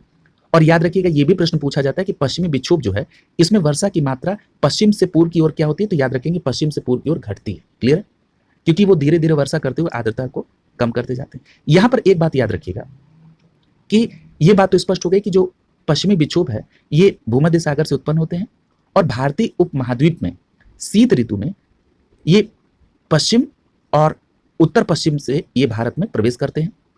याद रखिएगा आर्द्रता ग्रहण करते हैं कैस्पियन सागर और फारस की खाड़ी से। अब देखिए यहां पर कुछ बातें बहुत महत्वपूर्ण हैं, जैसे याद रखिएगा ये जो पश्चिमी विक्षोभ से औसत वर्षा की अगर हम बात करें तो पश्चिमी विक्षोभ से औसत वार्षिक वर्षा लगभग 3% प्राप्त होती है। क्लियर है, और याद रखिएगा कि पश्चिमी विक्षोभ के ही प्रभाव से उत्तर पश्चिम भारत में इस समय शीतलहरी भी होती है। क्लियर है, और याद रखिएगा राजस्थान में इस वर्षा को मावट कहते हैं। क्लियर है, ये भी बात आप ध्यान में रखेंगे। दूसरी बात ये ध्यान में आपको रखना है, कई बार इस तरह के प्रश्न भी आपको देखने को मिलेंगे विभिन्न आयोगों में कि पूछा जाता है कि पश्चिमी विक्षोभ आने से पूर्व उत्तर भारत में तापमान में किस प्रकार के बदलाव देखे जाते हैं। क्लियर है, तो आइए इस तरह की भी जरा प्रश्नों को यहां पर समाहित करते हैं। ये जो पश्चिमी विक्षोभ है इसके आने से पहले जो उत्तर भारत है इसमें तापमान में एकाएक बढ़ोतरी हो जाती है। क्लियर है, यानी तापमान एकाएक बढ़ जाता है और तापमान एकाएक बढ़ गया यानी वायुदाब घटने लगता है। दूसरी बात कि उत्तर पश्चिम जो भाग है भारत का उसमें वायु का अवतलन होने लगता है। क्लियर है, और आकाश कैसे हो जाते हैं, मेघाच्छादित हो जाते हैं, यानी मेघ आ जाता है, मेघाच्छादित हो जाते हैं आकाश पश्चिमी विक्षोभ के आने से पूर्व की ये सारी कंडीशन है। क्लियर है, तो इनको भी आप ध्यान में रखेंगे। और अगर निम्न हिमालय की बात कर लें तो निम्न हिमालय में वर्षा बर्फबारी के रूप में होती है और यही बर्फ जो है हिमालय की नदियों में जो ग्रीष्म काल के समय में जल के प्रवाह को बनाए रखने में मदद करती है। क्लियर, तो ये सारी बातें आप पश्चिमी विक्षोभ के संदर्भ में ध्यान में रखेंगे। अगले प्रश्न की तरफ चल रहे हैं। पूछा जा रहा है कि भारत के उत्तर पश्चिम मैदान में पश्चिमी विक्षोभ के होने से जो वर्षा है उसकी मात्रा क्रमशः कम होती है, किधर से, तो याद रखेंगे अभी चर्चा हुई है कि जो वर्षा की मात्रा मैदानी भागों में है वो पश्चिम से पूर्व की ओर कम होती है, यानी यहां पर आपका बी विकल्प से हो जाएगा। मैदानी भागों में वर्षा पश्चिम से और पूर्व को कम होती है और जो पर्वतीय भाग है वहां पर उत्तर से दक्षिण की तरफ घटती है। तो आपसे पूछा क्या जा रहा है, उत्तर पश्चिम मैदान में, तो आपका जवाब क्या होगा, पश्चिम से पूर्व की तरफ घटती है। क्लियर, और पर्वतीय भागों में उत्तर से दक्षिण की तरफ घटती है। स्पष्ट है, यहां पर आपका बी विकल्प आंसर हो जाएगा। अगला प्रश्न संख्या 280 पूछा जा रहा है कि भारत में प्रवेश करने वाली पश्चिमी विक्षोभ उत्पन्न होते हैं। इस पे हमने फोकस देके आपको बताया था कहां से उत्पन्न होते हैं, भूमध्य सागर से, सी विकल्प से हो जाएगा। और ये आर्द्रता कहां से ग्रहण करते हैं, उत्तर में कैस्पियन सागर और दक्षिण में फारस की खाड़ी से। क्लियर है, यानी यहां पर सी विकल्प आपका आंसर हो जाएगा। अगला पूछा जा रहा है कथन कारण से संबंधित प्रश्न है कि भारत के उत्तरी मैदानों में जाड़ों में कुछ वर्षा होती है। तो ये बात तो स्पष्ट हो गई कि भारत का जो उत्तरी मैदान या जाड़ों में वर्षा होती है। अगला कह रहा है कि जाड़ों में उत्तर पूर्वी मानसून सक्रिय होते हैं। तो ये भी बात सही है कि जाड़ों में उत्तर पूर्वी मानसून सक्रिय होते हैं। क्लियर, लेकिन अगर आप ये कहें कि क्या यहां पर व्याख्या हो रही है, तो व्याख्या नहीं हो रही है। क्लियर है, क्यों नहीं हो रही है, ये तो बात सही है कि जाड़े के समय में उत्तर पूर्वी मानसून सक्रिय होते हैं, लेकिन एक बात याद रखिएगा, ये जो उत्तर पूर्वी मानसून है इसी को लौटता हुआ मानसून भी कहते हैं। क्लियर है, अभी हम लोग दक्षिण पश्चिम मानसून को भी देखेंगे। ये जो उत्तर पूर्वी मानसून है इसको लौटता हुआ मानसून कहते हैं। और याद रखिएगा ये जो लौटता हुआ मानसून यानी उत्तर पूर्वी मानसून है इससे सर्वाधिक वर्षा तमिलनाडु में होती है। क्लियर है, कहां पर, तमिलनाडु में, यानी शीतकाल में जो उत्तर पूर्वी मानसून है ये सर्वाधिक वर्षा तमिलनाडु राज्य में करता है। क्लियर, और बात यहां पर हो रही है भारत के उत्तरी मैदानों में, यानी जो पश्चिमी और उत्तर पश्चिमी का इलाका है, यहां पर जो जाड़े में वर्षा होती है, अभी आपने पढ़ा है कि ये पश्चिमी विक्षोभ के कारण होती है। क्लियर है? तो ये सारी बातें आप ध्यान में रखेंगे। यानी ये दोनों स्टेटमेंट इंडिविजुअल कैपेसिटी में तो सही है, लेकिन यहां पर उसकी सही व्याख्या नहीं हो रही है। ठीक है, यानी यहां पर व्याख्या नहीं हो रही है। तो यहां पर आपका सही जवाब क्या होगा? बी विकल्प सही हो जाएगा। ए और आर दोनों सही है, लेकिन यहां पर व्याख्या आर जो है ए की व्याख्या नहीं कर रहा है। दोनों स्टेटमेंट इंडिविजुअल कैटेगरी में सही है। शीत ऋतु में अनेक जो चक्रवाती अवदाब है वो भूमध्य सागर से पूर्व की ओर चलते हैं और उत्तर भारत में पहुंचते हैं, यानी बात हो रही है पश्चिमी विक्षोभ की, और ये यहाँ पर गेहूं की फसल के लिए लाभदायक होते हैं। क्लियर है? और जो लौटता हुआ मानसून है, जो उत्तर पूर्वी मानसून है, ये अक्टूबर नवंबर में तमिलनाडु के तटों पर वर्षा करता है। क्लियर हो गया? अगला देखिए, अगला जो पार्ट है वो है दक्षिण पश्चिम मानसून से। इसमें जो आपसे सबसे पहला प्रश्न पूछा जा रहा है कि निम्नलिखित युग्मों में से कौन सा सही सुमेलित नहीं है। देखिए यहां पर जो दक्षिण पश्चिम मानसून से जो पूर्व की वर्षा है उससे संबंधित, जैसे उसको एक कहा जाता है आम की बौछार। अब देखिए जो आम की बौछार है ये किस क्षेत्र में? तो ये केरल के क्षेत्र में है। तो ये बात बिल्कुल सही है। क्लियर है कि जो आम की बौछार है ये क्या है? केरल के क्षेत्र में आम्र वर्षा। अगला कह रहा है कि काल वैशाखी किस क्षेत्र में कहा जाता है? तो ये पश्चिम बंगाल के क्षेत्र में काल वैशाखी कहा जाता है, न कि राजस्थान में। ये यहाँ पर सही सुमेलित नहीं है, इसलिए यहाँ पर प्रश्न संख्या 282 का बी विकल्प से हो जाएगा। काल वैशाखी को आप कोरिलेट करेंगे किससे? पश्चिम बंगाल से। क्लियर है? काल वैशाखी को किससे कोरिलेट करेंगे? पश्चिम बंगाल से। यहां पर एक बात और याद रखिएगा, लू की बात करें तो लू कहां पर? ये पंजाब से लेकर बिहार तक, यानी हरियाणा भी सही है। तो ये ध्यान रखेंगे, लू वाला जो इलाका है ये हरियाणा ठीक है। मंजरी बौछारें, जो मंजरी बौछारें हैं ये कर्नाटक में, ये बात बिल्कुल सही है। और याद रखिएगा कर्नाटक में जो वर्षा होती है उसको कॉफी वर्षा भी कहते हैं, या इसको चेरी ब्लॉसम भी कहते हैं। जब भी चेरी ब्लॉसम आए तो उसको आप कर्नाटक से कोरिलेट करेंगे। क्लियर है? अगला देखिए, यानी काल वैसाखी किससे कोरिलेट होगा? पश्चिम बंगाल से कोरिलेट होगा। आम की बौछार कहां पर? केरल से संबंधित हो जाएगी। लू आपका हरियाणा, यानी ये पूरा पंजाब से लेकर बिहार तक का, और मंजरी बौछारें कर्नाटक, यहाँ कॉफी वर्षा या चेरी ब्लॉसम भी आप कर्नाटक से कोरिलेट करेंगे। इसी तरह से असम में अगर बात की जाए तो यहां पर एक प्रश्न पूछा जाता है कि बारदोली छीड़ा। याद रखिएगा जो बारदोली छीड़ा है ये किस राज्य से संबंधित है? असम राज्य से संबंधित है। ठीक है, बारदोली छीड़ा या चाय वर्षा जो है ये असम राज्य से संबंधित है। इसी तरह से फूलों की बौछार कहा जाता है। तो याद रखिएगा फूलों की बौछार से संबंधित कौन है? तो केरल या इसके जो निकटवर्ती कहवा उत्पादक क्षेत्र हैं, यहां पर कहवा के फूल खिलने लगते हैं, इसीलिए इसको कहा जाता है फूलों की बौछार। क्लियर है? तो ये भी आप ध्यान में रखेंगे। क्लियर? अगला देखिए, अगला है प्रश्न संख्या 283 और पूछा जा रहा है कि भारत में मानसून की उत्पत्ति निम्नलिखित पवनों के द्वारा होती है। देखिए अगर भारत में मानसून की उत्पत्ति से संबंधित बात की जाए तो सीधा आपका जवाब होगा दक्षिण पश्चिम पवनों के द्वारा। देखिए भारत में सर्वाधिक वर्षा के लिए रिस्पॉन्सिबल भी यही दक्षिण पश्चिम मानसून है, लगभग 74% वर्षा। क्लियर है? जैसे मैंने आपको अभी बताया था कि पश्चिमी विक्षोभ से औसत वार्षिक वर्षा लगभग 3% प्राप्त होती है, उसी तरह से ये 74% है। यहां पर याद रखिएगा मानसून की उत्पत्ति के लिए भारत में रिस्पॉन्सिबल दक्षिण पश्चिम मानसून है और ये सर्वाधिक वर्षा करती है। अब ये देखना है कि ये जो दक्षिण पश्चिम मानसून है इसका नाम कैसे पड़ा, चूंकि ग्रीष्म काल में ये पवने भारत के दक्षिण पश्चिम रास्ते से प्रवेश करती हैं, इसीलिए इसका नाम पड़ गया दक्षिण पश्चिम मानसून। याद रखेंगे इसको ग्रीष्मकालीन मानसून प्रवाह भी कहते हैं। क्लियर है? देखिए ग्रीष्मकालीन मानसून प्रवाह, ग्रीष्मकाल के समय में यानी जो उत्तरी गोलार्ध है इसमें सूर्य उत्तरायण हो रहा है, यानी उत्तर की तरफ बढ़ रहा है, और इसी कारण यहां पर उत्तर भारत की तरफ में यानी उत्तर पश्चिम भारत की तरफ में ITCZ जोन क्रिएट होता है। ITCZ का मतलब होता है इंटर ट्रॉपिकल कन्वर्जेंस जोन। इसमें इन क्षेत्रों में निम्न वायुदाब क्रिएट होता है। कैसे? जब सूर्य उत्तरायण होता है यानी उन क्षेत्रों में सूर्य की किरणें लगभग लंबवत होंगी, यानी यहां पर गर्मी ज्यादा होगी। जब ताप ज्यादा होगा तो पवने हल्की होकर उठेंगी। देखिए जहां पर गर्मी ज्यादा होती है वहां पवने हल्की होती हैं, और जहां आर्द्रता ज्यादा होती है वहां पवने भारी होती हैं। जब हल्की पवने होंगी तो वो ऊपर की तरफ उठेंगी, यानी वहां पर निम्न वायुदाब का क्षेत्र क्रिएट होगा, और वो जो खाली जगह है पवनों का उनको भरने के लिए पवने फिर इधर दक्षिण पश्चिम के रास्ते भारत में ऊपर की तरफ प्रवेश करती हैं ताकि वो जगह पे क्रिएट हो। क्योंकि आप ये बिल्कुल अच्छी तरह से जानते होंगे कि जो पवनों का प्रवाह है ये उच्च वायुदाब से निम्न वायुदाब की तरफ है, और यहाँ पर आप देख रहे हैं ITCZ जोन के द्वारा यहाँ पर निम्न वायुदाब क्रिएट हो रहा है, इसीलिए ये दक्षिण पश्चिम के रास्ते पवने प्रवेश करती हैं और उत्तर पूर्व की तरफ आगे बढ़ती हैं। क्लियर? इसी तरह मैंने आपसे कहा था कि शीतकाल में लौटता हुआ मानसून है उसको कहा जाता है उत्तर पूर्वी मानसून। अब ये जो उत्तर पूर्वी मानसून क्यों कहा गया? क्योंकि ये उत्तर पूर्वी के रास्ते से लौट रहा है, और किधर जा रहा है? ये जा रहा है दक्षिण पश्चिम की तरफ। तो जहां से उसका सोर्स एंट्री हो रही है उसी के आधार पर उसका नाम पड़ा। जैसे ग्रीष्म काल में जब पौने अंदर भारत में एंट्री कर रही थी तो वो दक्षिण पश्चिम के रास्ते कर रही थी, इसलिए उसका नाम पड़ा दक्षिण पश्चिम मानसून। और जो लौटता हुआ मानसून है वो आ रहा है उत्तर पूर्वी के रास्ते, इसलिए उसका नाम पड़ा उत्तर पूर्वी मानसून। और वो उत्तर पूर्वी के रास्ते दक्षिण पश्चिम की तरफ आगे बढ़ती है। और मैंने आपको ये भी कहा था कि शीत ऋतु में इसी उत्तर पूर्वी मानसून के कारण तमिलनाडु में ज्यादा वर्षा होती है। यहां पर एक बात और याद रखिएगा कि जो हम लोग बात कर रहे थे दक्षिण पश्चिम मानसून की, ये सबसे पहले इसका आगमन केरल राज्य में होता है। क्लियर? दक्षिण पश्चिम रास्ते आती हैं, केरल राज्य में होता है और पश्चिमी घाट पर्वतों से टकराकर ये सबसे पहले इन क्षेत्रों में वर्षा करती है। कौन? दक्षिण पश्चिम मानसून। और फिर इसके बाद जो है आगे की तरफ ये बढ़ते हैं। क्लियर है? तो ये पूरी बात आपको यहाँ पर दक्षिण पश्चिम मानसून के बारे में ध्यान में रखनी है। अगला देखिए, अगला प्रश्न संख्या 284 और पूछा जा रहा है कि भारत के किस राज्य में मानसून का आवागमन, जो मानसून का आगमन है वो सबसे पहले होता है। तो यहाँ पर आपका जवाब क्या होगा? केरल राज्य में सबसे पहले आगमन होता है। डी विकल्प यहाँ पर सही होगा। अगला कह रहा है कि दक्षिण पश्चिम मानसून काल में निम्नलिखित स्थानों में से सबसे कम वर्षा कहाँ होती है? बहुत अच्छा प्रश्न है।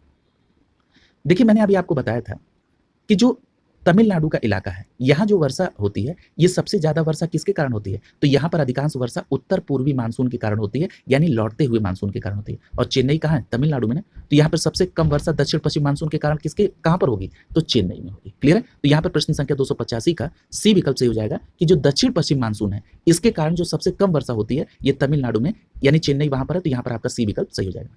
और तमिलनाडु और चेन्नई के इलाकों में सबसे ज्यादा वर्षा किसके कारण होती है? तो याद रखेंगे उत्तर पूर्वी मानसून के कारण, यानी लौटते हुए मानसून के कारण, और वो भी शीत ऋतु में होती है। क्लियर? ये भी ध्यान रखेंगे। अगला देखिए, सी विकल्प यहाँ पर सही हो जाएगा। अगला देखिए, यहाँ पर लिखा भी है कि इसमें उत्तर पूर्वी मानसूनों के कारण अधिकांश वर्षा होती है। अक्टूबर से दिसंबर के महीने में इसको लौटता हुआ मानसून भी कहा जाता है। क्लियर है? अगले प्रश्न की तरफ चलो। अगले प्रश्न में पूछा जा रहा है कि निम्नलिखित राज्यों में से किसमें अधिकतम औसत वार्षिक वर्षा होती है?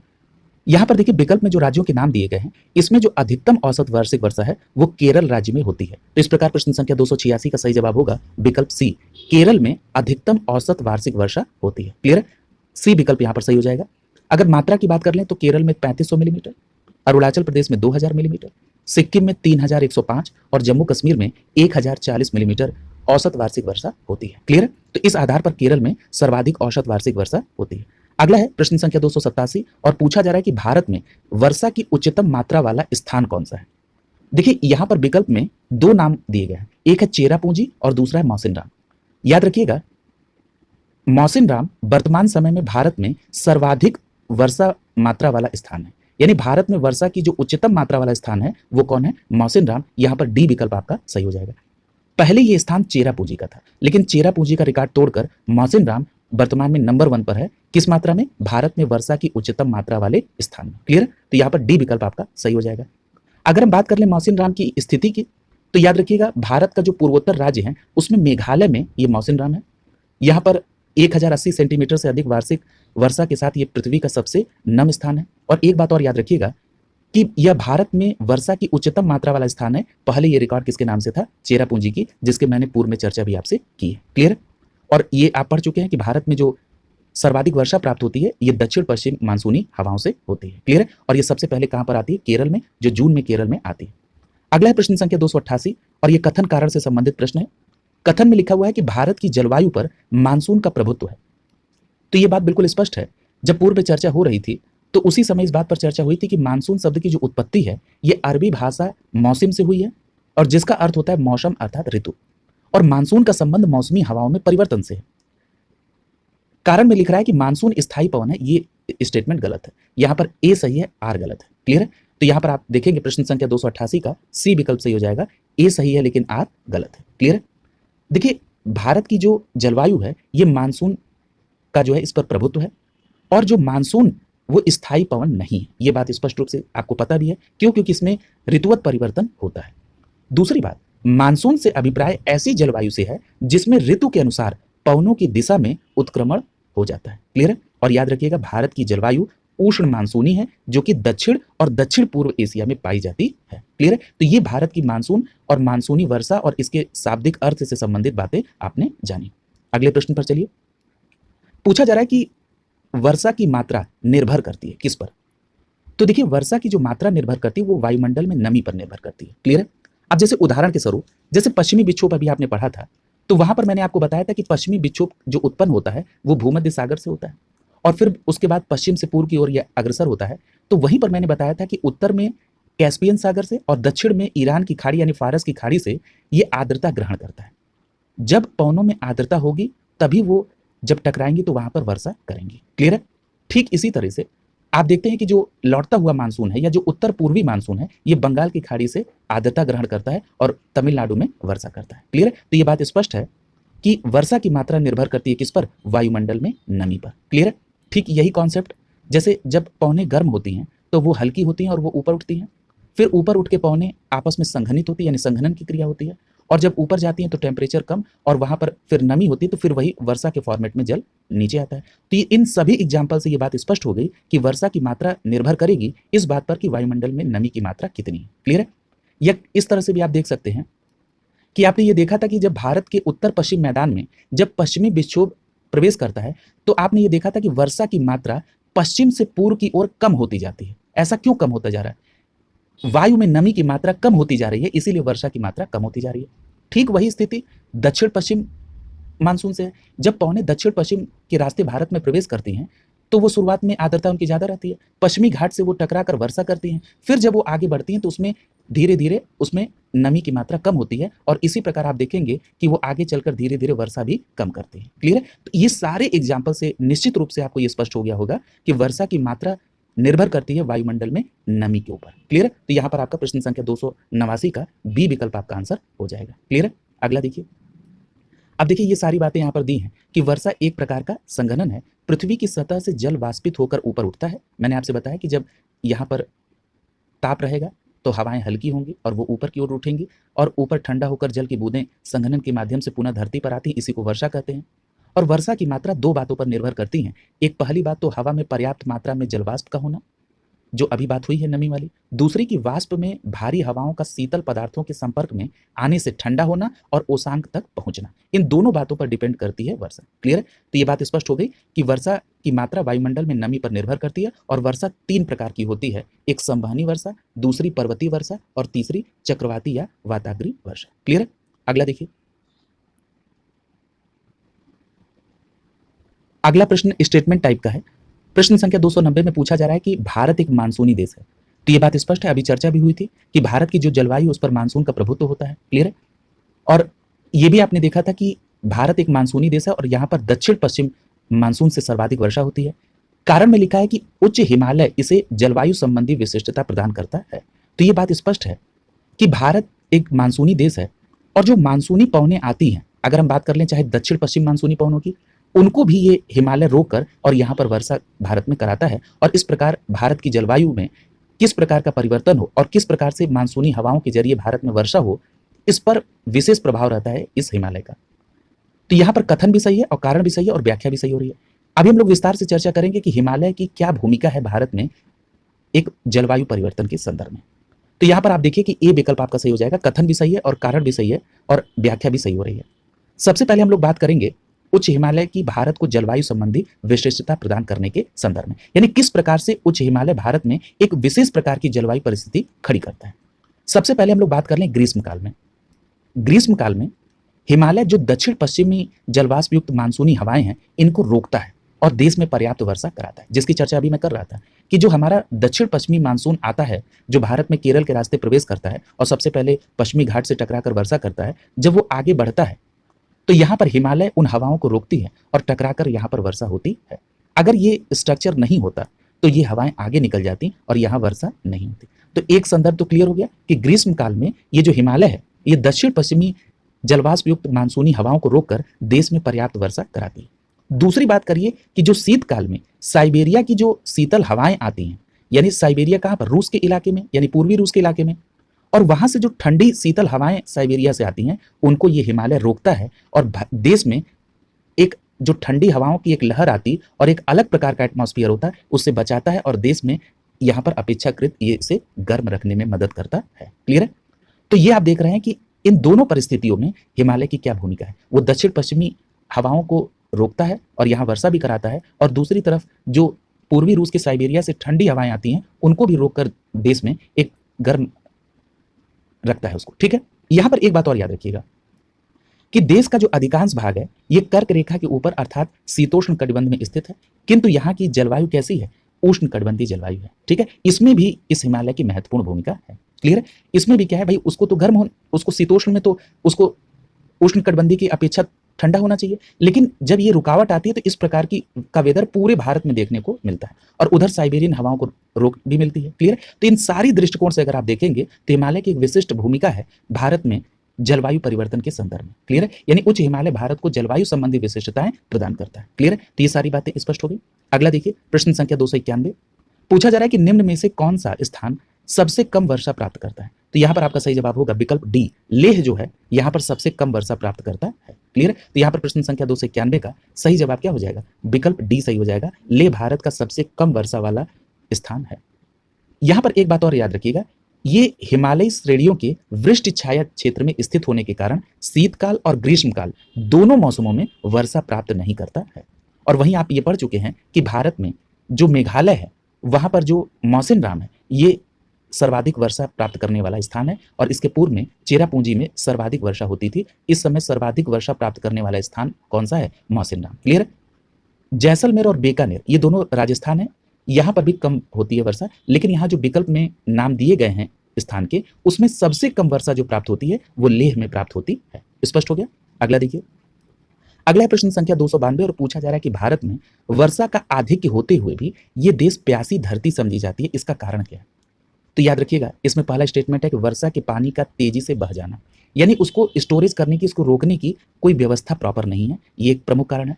दूसरी बात की वर्षा के पानी का शीघ्रता से भाप बनकर उड़ जाना, यानी यहाँ की जलवायु का यहाँ इस पर प्रभाव है। और तीसरा की वर्षा का कुछ थोड़े ही महीनों में जोर होना, यानी जो वर्षा प्राप्त होती है वो कुछ समय की होती है और जो मानसून दक्षिण पश्चिम मानसून आता है और उसी में तेजी से वर्षा होती है, प्रॉपर स्टोरेज की व्यवस्था नहीं है। तो ये सभी सामूहिक रूप से ये सभी कारण उत्तरदायी है भारत में अधिक वर्षा होने के बावजूद इस देश को प्यासी धरती बनाने के संदर्भ में। क्लियर है? तो यहां पर आप डी विकल्प के साथ जाएंगे, ये सभी कारण रिस्पॉन्सिबल है। क्लियर है? अगला देखिए, इसीलिए आप देखेंगे कि दक्षिण भारत के कुछ राज्यों में कंपलसरी कर दिया गया है जो भी रेन वाटर है उसको स्टोरेज करने के संदर्भ में। क्लियर है? वहां पर कानून भी स्टैब्लिश किए जा रहे हैं।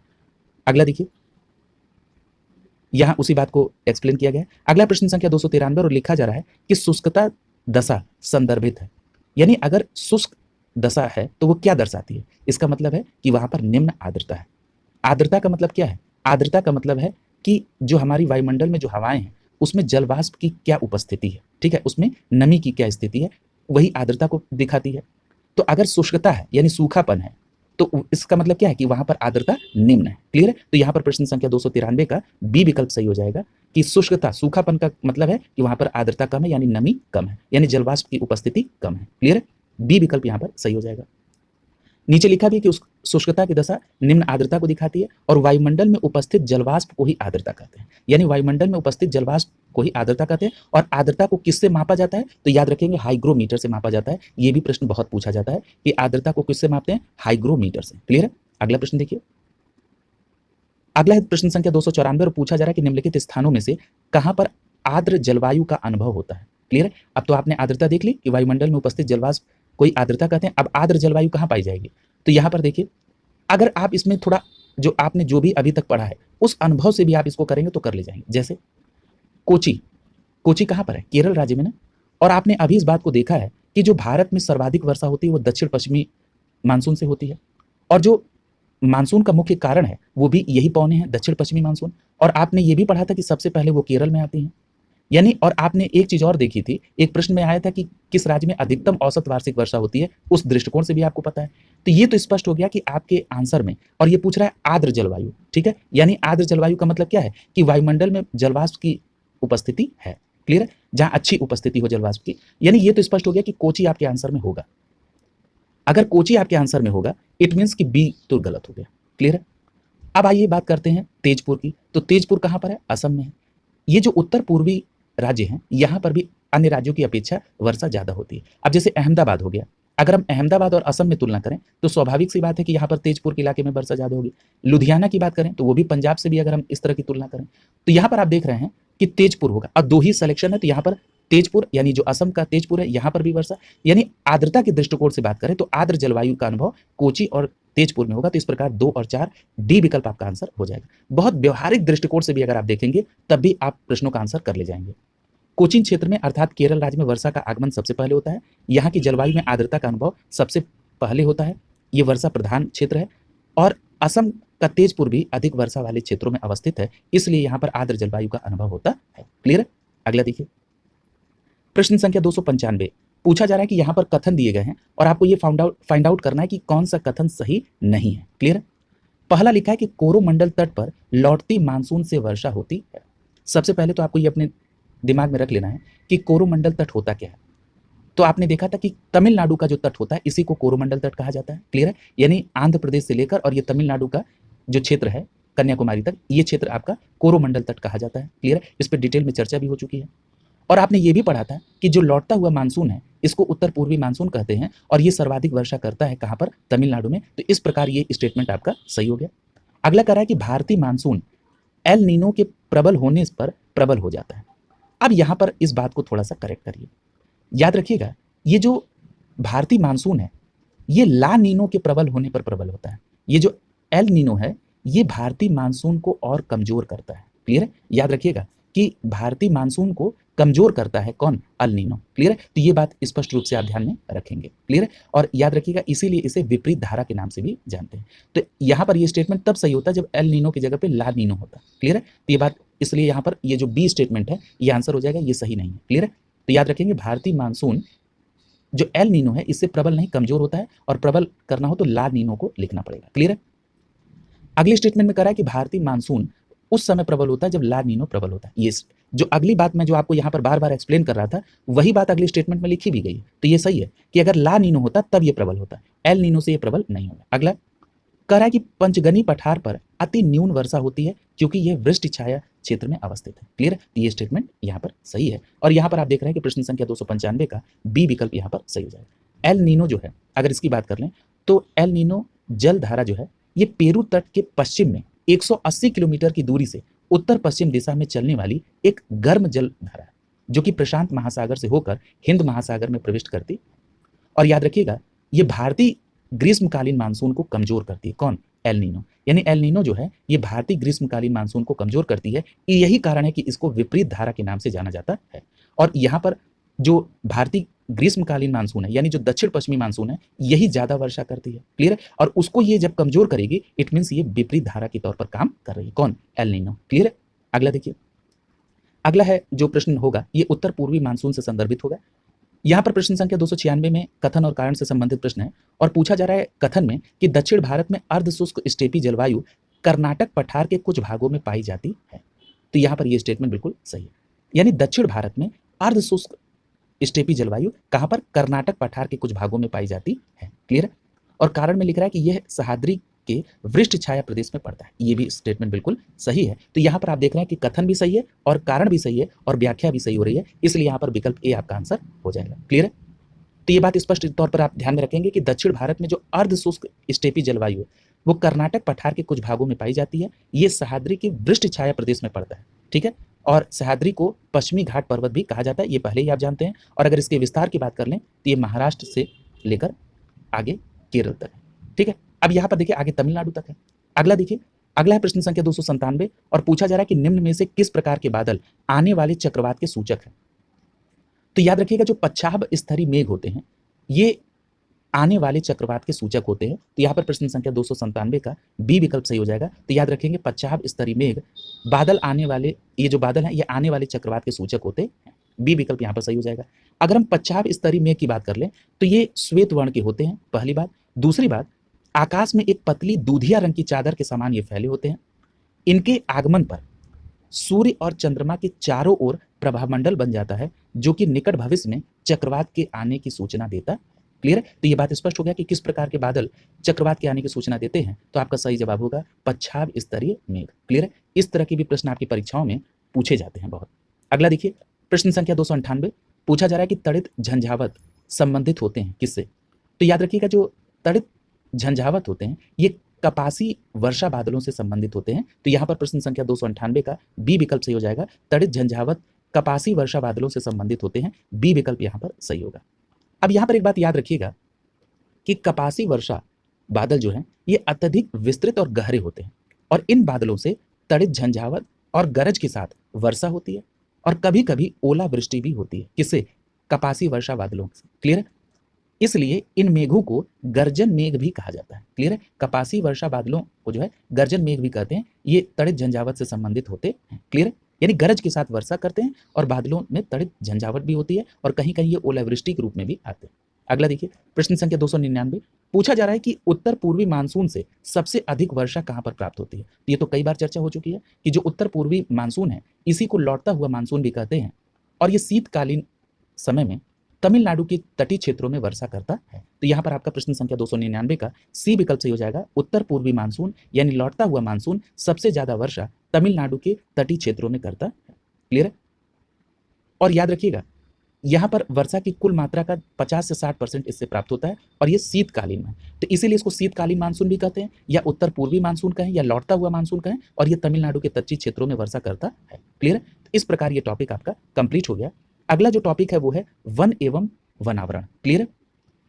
अगली क्लास में यहाँ से आगे कंटिन्यू करेंगे। आज की क्लास यहीं पर कंप्लीट होती है। शुभकामनाओं के साथ आप सभी का बहुत बहुत